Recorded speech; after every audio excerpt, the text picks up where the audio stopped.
И снова здравствуйте, мои уважаемые зрители. На дворе у нас заканчивается 21 марта и традиционная вечерняя военная сводка. Правда, она как сводка будет очень короткая, потому что на сейчас идут в основном серьезные артиллерийские удары, наносятся российскими войсками и войсками Донецкой Народной Республики в районе Авдеевки. Местные люди говорят о том, что там настоящий ад, но атаку пехота пока не идет. То есть идет серьезная, интенсивная, многочасовая обработка артиллерии, авиации, позиций вооруженных сил Украины. Также продолжается зачистка территории южнее Курахова, то есть российские войска и войска ДНР зачищают ту территорию, которую они заняли. И в целом пока здесь серьезных наступательных операций на протяжении этого дня не наблюдалось. Ну и также, чтобы уже перейти к главной теме выпуска и закончить с военной сводкой, хочу сказать, что идут бои и под Северодонецком, и под Лисичанском. Также отдельные наступательные операции есть в районе Харькова, например, Малая Рогань тоже уже находится под контролем российских войск. Войска ВСУ безуспешно пытались их оттуда выбить, у них ничего не получилось. И по сути на сегодняшний момент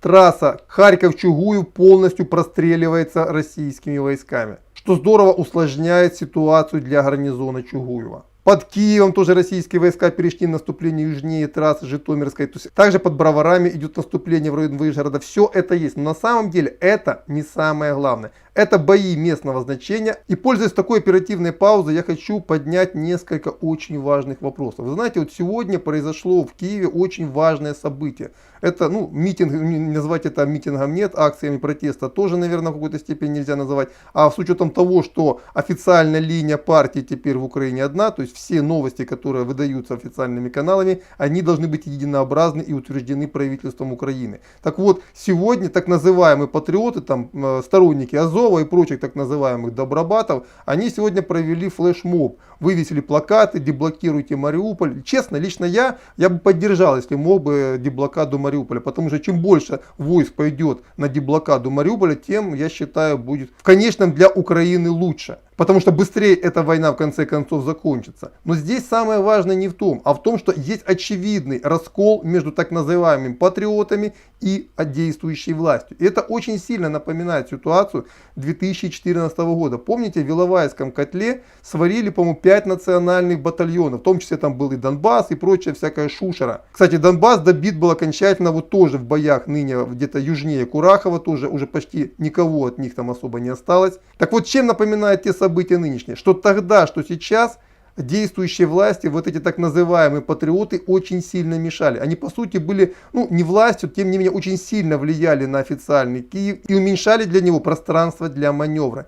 Чтобы по-простому, то есть пока вот эти ребята сильны, пока их много, вот никакой зрады в их понимании быть не может. Не дай бог власть пойдет на зраду, они обязательно пойдут бузить. И чтобы они не бузили, их утилизировали. И в 2014 году Порошенко принял решение сварить этих самых патриотов в котлах. В переносном смысле этого слова. В данном случае речь идет об Иловайском котле. А сейчас огромное количество так называемых патриотов, азовцев загнано. Первые в Мариупольский котел, вторые в районе Харькова. Причем в Мариупольский котел их загоняли явно на убой. И сегодня от них требуют ни в коем случае не сдаваться, а умирать героями. Причем звание Героя Украины им раздают по сути без счета. Только умирайте, главное не возвращайтесь в Киев. Именно по этой причине госпожа Верещук с утра так верещала, что ни в коем случае нельзя сдаваться, нельзя уходить из Мариуполя. Не дай бог для нее и для Зеленского вот эти вот обиженные, разобиженные патриоты вернутся. Вы знаете, я абсолютно не исключаю истории, возможно, продолжение той истории, если будет серьезное поражение на Донбассе, а они по сути уже неизбежны, что в Киеве может быть предпринята попытка правого переворота. Так называемые патриоты, посчитав, что Зеленский уже не контролирует ситуацию и сдает Украину противнику, могут пойти на государственный переворот. И вот то, что сегодня происходит в Киеве, каким образом на самом деле нанесли удар не по пророссийским силам, там никогда их не было, а так по так называемым патриотам, запретили им вещать на телеканалах, это говорит о очень серьезной угрозе именно вот такого развития ситуации.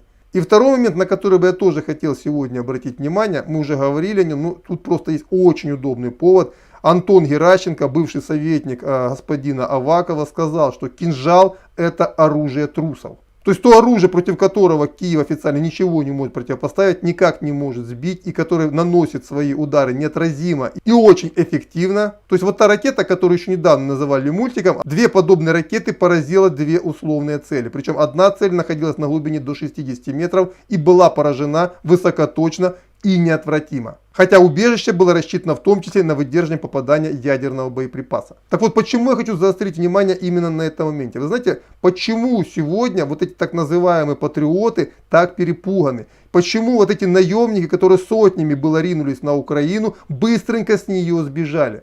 Дело в том, что нынешняя война, она первая война, когда технологическое превосходство Запада не то что под угрозой, оно вообще не очевидно. Более того, противная сторона, те люди, которых они привыкли считать ниже себя, они оказались намного выше технологически развитыми и наносят удары ровно так же, как американцы наносили удары по странам третьего мира, по африканским и азиатским. А также мы видим политику двойных стандартов, потому что никакой Антон Геращенко никогда не говорил о том, что, например, крылатая ракета Томагавк – это оружие трусов. Даже когда они падали на голову югославам, сирийцам, иракцам и другим странам, которые тоже не могли предотвратить удары. Но тогда это не было оружием трусов. Это были томагавки демократии. И вот сегодняшнее событие, вот это вот истерическое, по сути, заявление Антона Геращенко и бегство вот этих вот солдат удачи, которые ехали на Украину как на сафари поохотиться на русских и получили один короткий удар в дыню, да такой, что сразу побежали домой, говорит о том, что эта война первая, которая идет абсолютно не по тому сценарию, который запланирован был на Западе, и закончится абсолютно не так.